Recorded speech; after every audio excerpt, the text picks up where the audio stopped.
What happens when two beloved television personalities sit down for what should have been a light-hearted conversation, but instead find themselves in the middle of one of the most uncomfortable moments in daytime television history?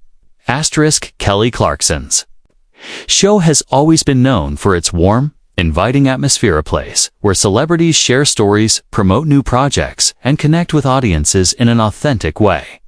But on this particular afternoon, something shifted in the studio that would leave everyone talking for weeks.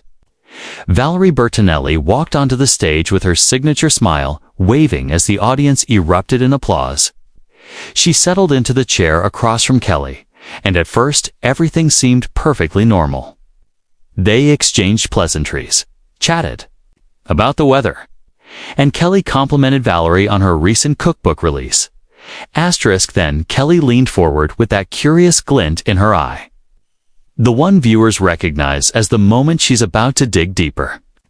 She asked Valerie about her journey over the past few years, especially her very public divorce and what it was like rebuilding her life under the spotlight. Valerie's smile tightened slightly, but she stayed composed, speaking about rediscovering herself and the importance of self-love. The audience was clearly moved, nodding along as she shared her vulnerability. Kelly responded with empathy, mentioning her own difficult divorce. But then Kelly asked a question that changed the entire atmosphere. She brought up some of Valerie's recent social media posts where she'd been open about her struggles with coats, body image, and the pressure to maintain a certain appearance. Kelly said she admired the honesty, but then added that she wondered if there was something contradictory about posting vulnerable moments while also promoting diet products and wellness programs. She asked whether Valerie worried about sending mixed messages to younger women who might be dealing with the same issues. The audience went silent. Valerie's expression shifted. Her jaw tensed as she paused before responding. She said her relationship with her body was her own journey, and sharing her struggles didn't mean she had to have all the answers or prescribe how others should live. Kelly nodded, but pressed again, mentioning fan comments about the contrast between Valerie's body-positive posts and her involvement with weight loss brands. She asked if Valerie had considered how this affected her credibility. That's when Valerie's demeanor changed completely. She sat up straighter, her voice taking on an unmistakable edge. She said the question was reductive and ignored the complexity of what real people face when dealing with body image. Women, she said, are constantly put in impossible positions, expected to be authentic, and then criticized when that authenticity doesn't fit into neat, digestible narratives. Kelly tried to interject, but Valerie continued, explaining that after decades of being told what to eat, how to look, and how to present herself, she was finally being honest. Honesty doesn't require fitting other people's expectations of body positivity. Some audience members shifted uncomfortably. Producers exchanged worried glances. Kelly looked caught off guard, trying to steer the conversation back to safer ground by asking about Valerie's upcoming projects. But Valerie wasn't done.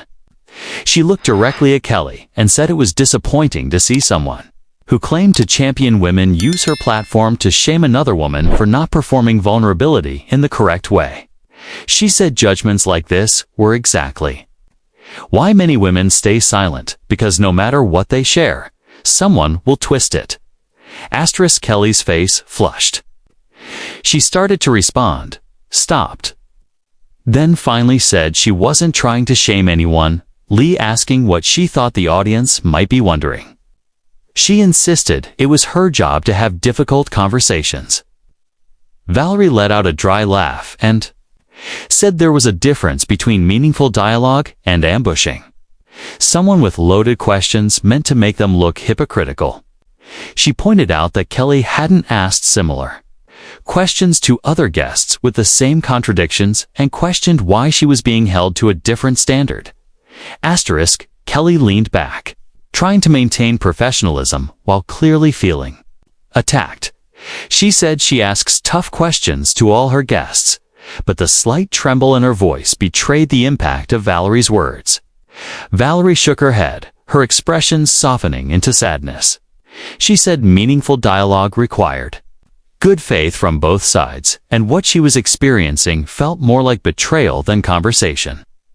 She explained she had been excited to come on the show, having respected Kelly's work. But this exchange felt like a violation of the trust guests place in hosts. When they choose to be vulnerable on television, the audience was now divided, some nodding along with Valerie, others looking sympathetic toward Kelly. Confusion rippled across the room as everyone tried to make sense of the unraveling interview. The cameras capturing every 10th second.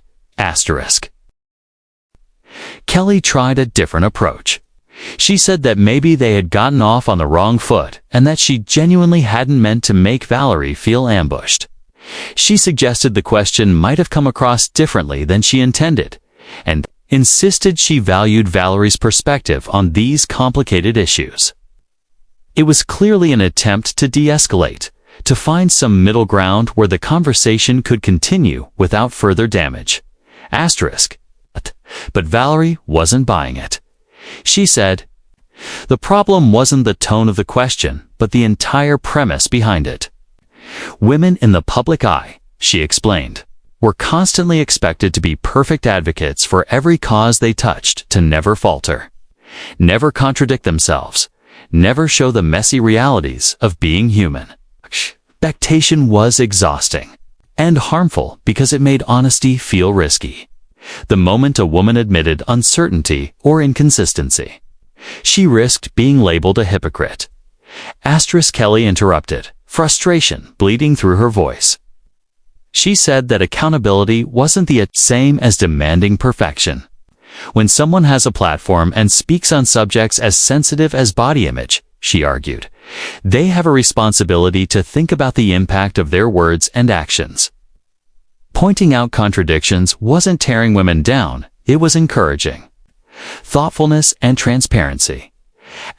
Valerie's expression hardened.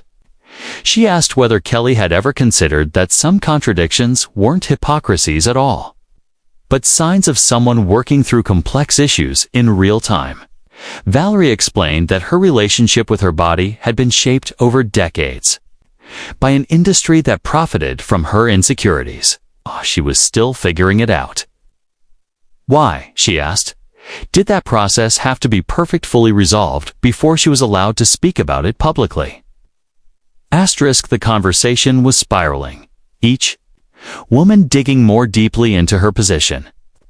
Kelly insisted she wasn't saying Valerie couldn't talk about her experiences, only that if she did so while also profiting from weight loss partnerships, people had a right to question that. Audiences deserved transparency, she said. Deserved to know when advocacy might overlap with financial interests. That statement hit like a bomb. Valerie's face went pale before flushing with anger. She said Kelly was now accusing her on national television of being dishonest or mercenary in her advocacy, a serious allegation made without evidence. She pointed out that Kelly also had corporate partnerships. Did that mean everything Kelly said on her show should be viewed through the lens of financial motivation? Kelly looked stunned. She stammered that her partnerships were different. They were disclosed, separate from her editorial content, and she wasn't claiming to advocate for causes while working with companies that contradicted those causes. But even as she spoke, uncertainty flickered in her expression, as if she realized the line she was drawing might not be as solid as she hoped. Valerie seized that moment. She said everyone in the entertainment industry made compromises. Everyone had partnerships that didn't perfectly align with all their values. Pretending otherwise was naive or disingenuous. The real question, she said, was whether Kelly genuinely cared about these issues, or whether she saw an opportunity to create a dramatic moment at a guest's expense. The accusation hung in the air like smoke. Kelly's face shifted from shock to hurt to anger. She said she resented the implication that she would use someone's pain for ratings. Her show, she insisted, was built on authenticity and real conversation. If Valerie couldn't handle challenging questions, then maybe she shouldn't have agreed to come on a talk show. That was the breaking point.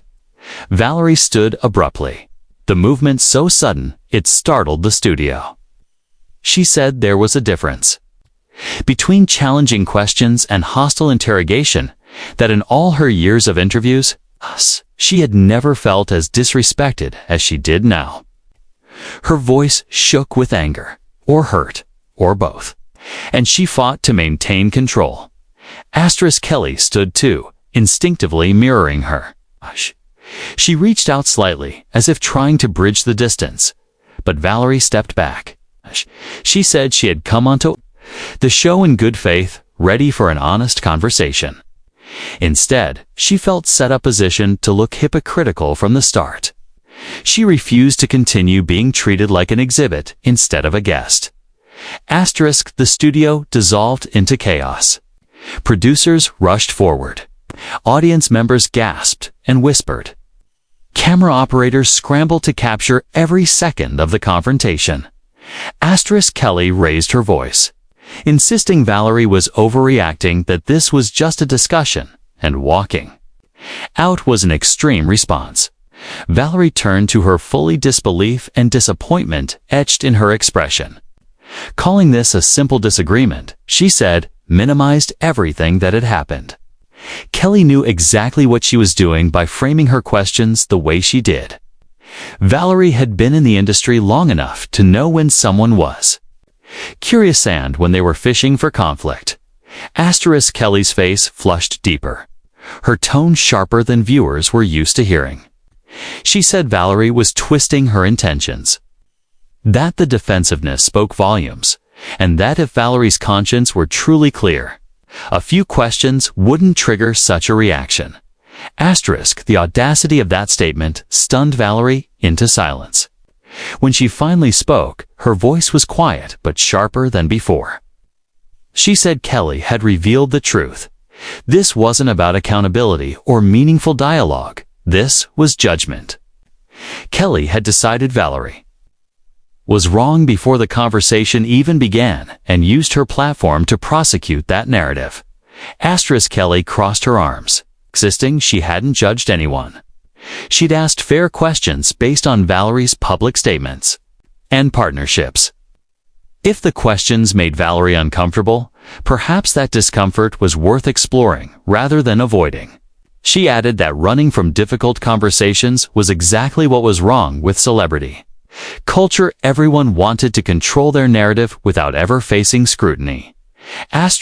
Valerie laughed humorlessly. She said Kelly was confusing scrutiny with condemnation. There was a difference between accountability and cornering someone with questions designed to paint them as hypocritical. Kelly had assumed the worst about her motivations rather than approaching the topic with any generosity or nuance. The audience was riveted, hands over mouths. Bodies leaned forward, unwilling to miss a moment. The energy in the room had shifted from uncomfortable to electric, the kind of tension that comes from witnessing something meant to be private unfold in public. Kelly threw up her hands in exasperation and said Valerie said she wasn't trying to invalidate anything. She was speaking to her own experience, and in her experience, this interview had been anything but thoughtful. She said that she'd come into the conversation believing they could speak honestly as to women who had survived similar struggles. She'd been vulnerable about her divorce, her body image, her mistakes, and her growth. It hurt, she said, that Kelly interpreted her vulnerability as an opportunity rather than an offering. Whenever she tried to explain how the questions made her feel, Kelly's first instinct was to defend herself instead of listening. Kelly insisted she had never implied Valerie was disingenuous. She'd only raised concerns she'd heard from fans, which, as a host, she believed was part of her job. She said Valerie seemed to want praise for her vulnerability, but couldn't handle having that vulnerability examined. That remark reignited Valerie's anger. She said examining someone's vulnerability was not the same as weaponizing it, and that Kelly had done the latter. Bringing up Valerie's body image struggles only to pivot to accusations of hypocrisy, she said, was punishing someone for being honest. And that was exactly why so many women kept their struggles private. Kelly argued that pointing out contradictions wasn't weaponizing anything, it was basic critical thinking. Influencers and celebrities often went unchallenged, she said.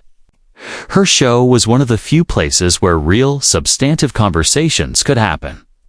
If Valerie couldn't handle that, maybe she should stick to platforms where she controlled the narrative. The condescension in the remark was unmistakable. Valerie stepped closer, not threateningly, but unflinchingly. She said Kelly was now openly insulting her, implying she was too fragile or controlling to handle discourse. But what had happened today wasn't discourse at all, she said. It was an ambush dressed up as an interview. When Kelly tried to tell Valerie she was overreacting, Valerie cut her off, saying that calling someone overreactive was a classic way of silencing them, of shifting the problem onto their emotions instead of the behavior that caused them. But now the production team was in crisis mode. People with headsets were gesturing frantically. Someone signaled to Kelly that they needed to cut to commercial, but Kelly didn't look. She was too deep in the confrontation. Kelly said she wasn't silencing Valerie. Valerie had been speaking freely, at length. If anyone was being silenced, Kelly said, it was her. Since she apparently wasn't allowed to ask questions without being accused of having malicious intent. She said she felt punished simply for doing her job. Valerie countered that challenging questions didn't have to feel like attacks. Good journalists balanced provocation with empathy, she said. But Kelly's posture showed she cared more about being right than understanding how her approach affected another person. Something shifted in Kelly's face. Her defensiveness gave way to something quieter: hurt, maybe even realization. She suggested they both step back and breathe, that clearly something had gone wrong and she didn't want things to end like this. But Valerie shook her head before Kelly could finish. She said it was too late for that. The damage had been done. She had tried multiple times to communicate how the interview was landing, and every time Kelly responded by explaining herself instead of listening. Kelly's eyes glistened. She said she understood Valerie was upset, but she still believed her questions were fair and necessary. She said she couldn't apologize for doing journalism, even if it made people uncomfortable. Comfort wasn't the goal, truth was. And sometimes truth required pushing past politeness. Valerie's response was immediate and sharp. Kelly wasn't seeking truth. She said she was scoring points. Good journalism required context and humanity, not just confrontation. If this was Kelly's vision of journalism, Valerie wanted no part of it. The audience gasped. Valerie had just questioned the integrity of Kelly's entire professional identity. Kelly went pale, then red. Her voice trembled as she said Valerie had crossed a line. Her show had won awards. Guests regularly praised her interviews. One bad interaction didn't erase that. Valerie said she wasn't trying to erase anything. She was describing her experience. Her experience was that this interview, from start to finish, had never been conducted in good faith.